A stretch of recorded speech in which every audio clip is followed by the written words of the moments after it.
What are some financial challenges residents and businesses in Barrie face? And what is one surprising financial mistake you see people often make? Yeah, I think in Barrie right now, what we've seen, especially over the last decade, is that property values have risen quite a bit. And there's a lot of tax concerns that come out of rising property values, especially with secondary properties. So this is a main area of concern that we see a lot of our clients face. The second, I would say, is rising inflation.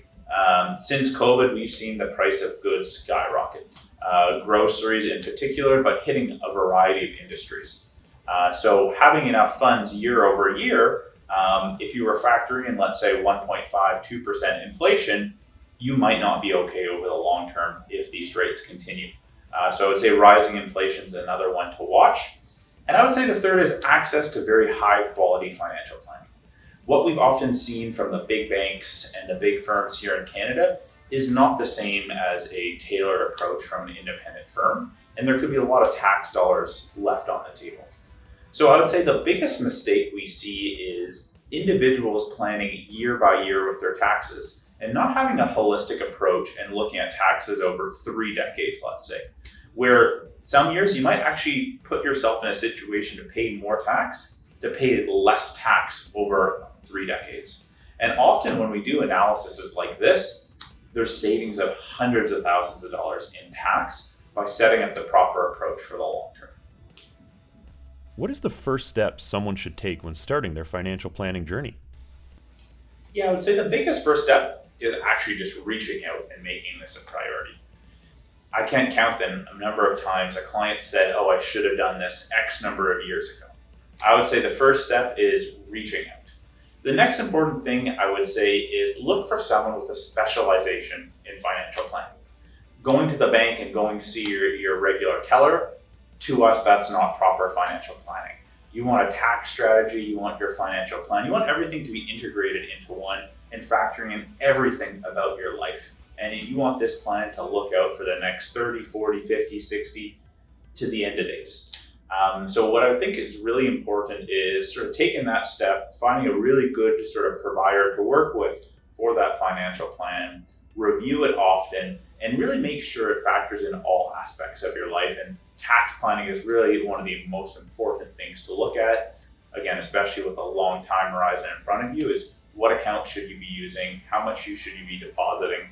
And then even on the flip side as well is when it comes time to retirement, what account should you draw out of and what years to lessen your tax burden, not over 1 year, but looking at things over multiple decades.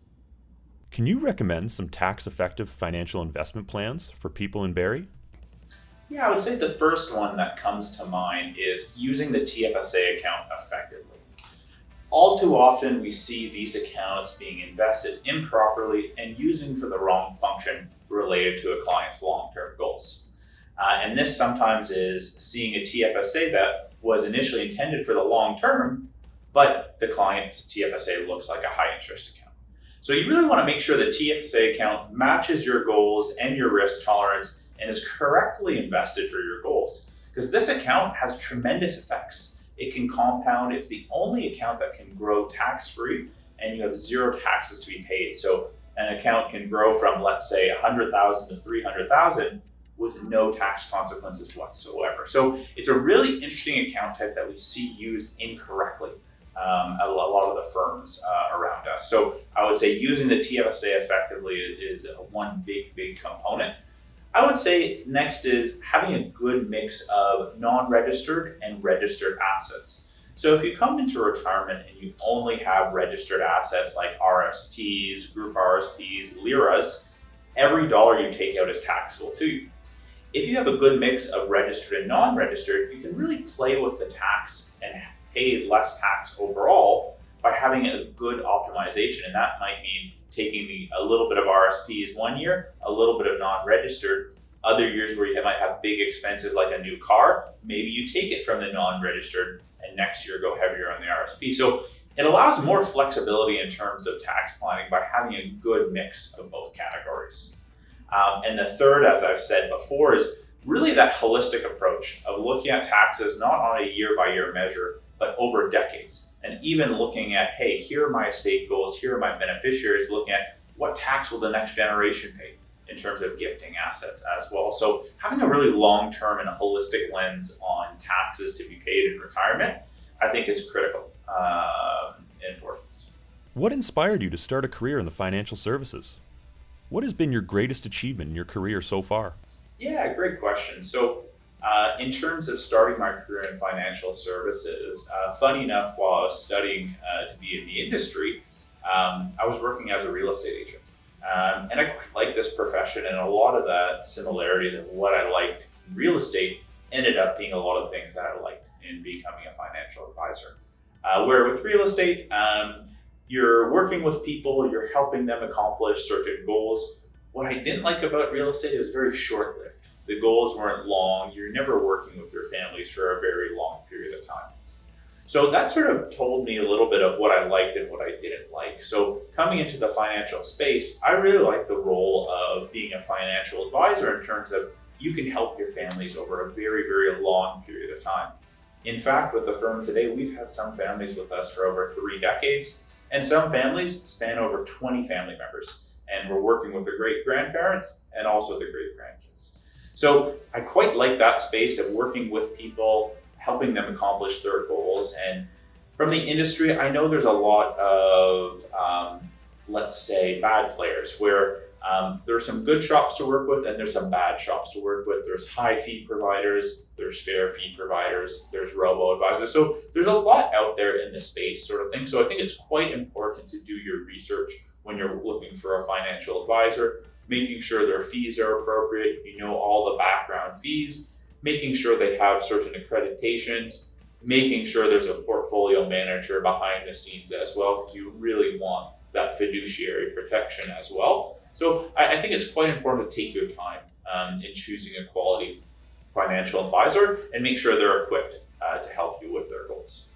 The second piece of the question in terms of what are some of the greatest achievements, I think as a firm, we've seen many, many great achievements in terms of since I joined the firm at a staff of 2, growing into a staff of almost 10 team members here at Dunbrook Associates.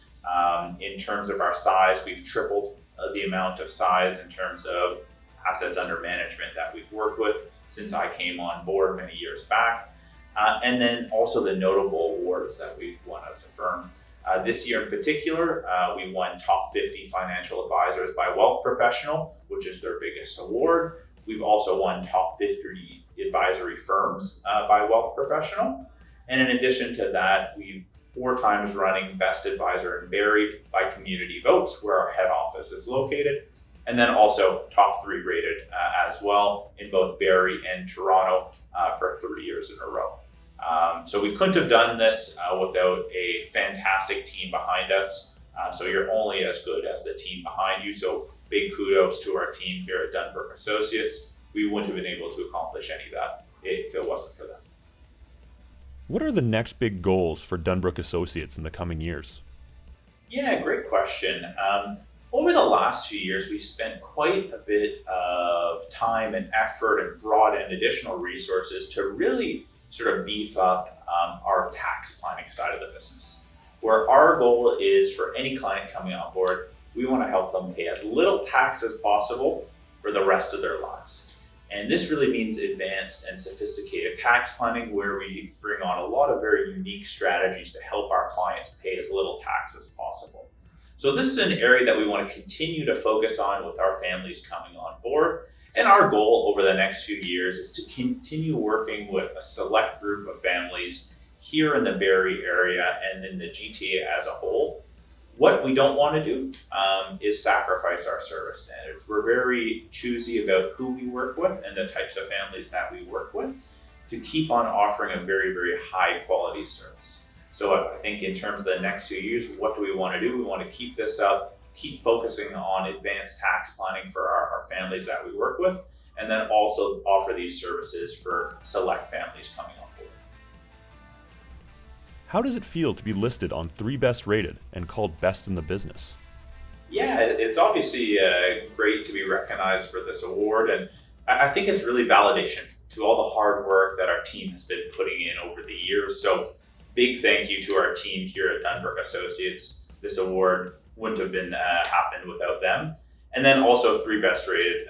Big thank you to the team over there for taking the time to learn more about Dunbrook Associates and really understand what we do, and then for choosing us as top in the business.